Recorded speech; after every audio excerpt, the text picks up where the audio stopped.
This is not an attack by Putin on Ukraine in the way that we are told every day.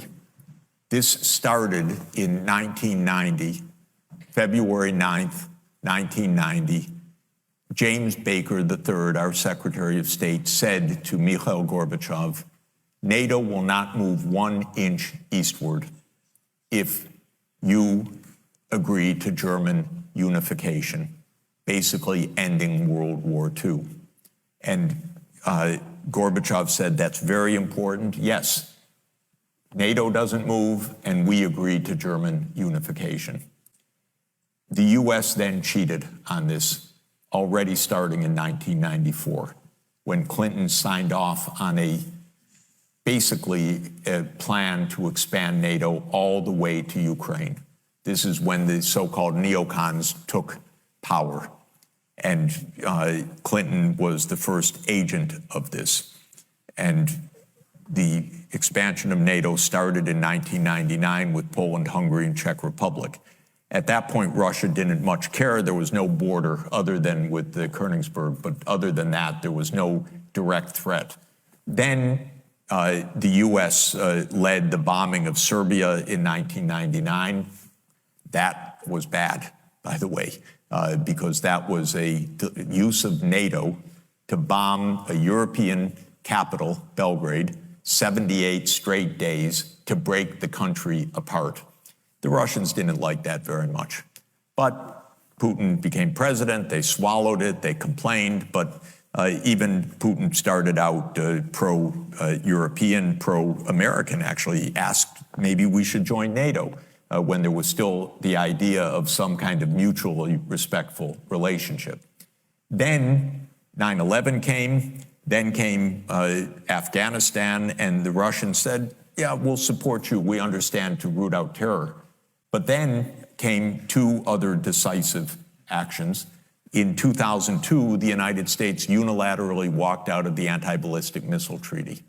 This was probably the most decisive event, never discussed in this context. But what it did was trigger the US putting in missile systems in Eastern Europe that Russia views as a dire, direct threat. In 2004-05, we engaged in a soft regime change operation in Ukraine. But in 2009, Yanukovych won the election, and he became president in 2010 on the basis of neutrality for Ukraine. That calmed things down because the US was pushing NATO, but the people of Ukraine on the opinion polls didn't even want to be in NATO. They knew that the country is divided between ethnic Ukrainian, ethnic Russian. What do we want with this? We want to stay away from your problems. So in February 22nd, 2014, the United States participated actively in the overthrow of Yanukovych. A typical US regime change operation, have no doubt about it.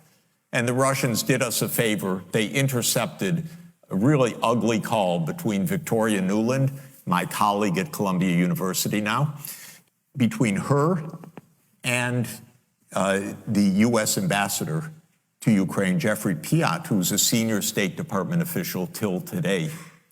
And they talked about regime change. They said, who's going to be the next government? All of this is to say, the US then said, okay, now NATO's really going to enlarge. And Putin kept saying, stop. You promised no NATO enlargement. It's been, by the way, I forgot to mention, in 2004, Estonia, Latvia, Lithuania, Bulgaria, Romania, Slovakia, Slovenia, 7 more countries in the not 1 inch eastward. And then, okay, it's a long story, but the US kept rejecting the basic idea, don't expand NATO to Russia's border in a context where we're putting in goddamn missile systems after breaking a treaty. 2019, we walked out of the Intermediate Nuclear Force Treaty. On December 15th, 2021, Putin put on the table a draft Russia-US security agreement. You can find it online. The basis of it is no NATO enlargement. I called the White House that next week after that, begging them, take the negotiations. Putin's offered something, avoid this war. Oh, Jeff, there's not going to be a war. Announce that NATO's not going to enlarge. Oh, don't worry, NATO's not going to enlarge. I said, oh, you're going to have a war over something that's not going to happen? Why don't you announce it? And he said, no, our policy is an open door. This is Jake Sullivan. Our policy is an open door policy. Open door for NATO enlargement. That is under the category of bullshit, by the way. You don't have your right to put your military bases anywhere you want and expect peace in this world. They turned down the negotiations. Then the special military operation started. And 5 days later, Zelensky says, okay, neutrality. And then the United States and Britain said, no way. You guys fight on. We got your back. We don't have your front. You're all going to die. But we got your back as we kept pushing them into the front lines. That's 600,000 deaths now of Ukrainians since Boris Johnson flew to Kyiv to tell them to be brave.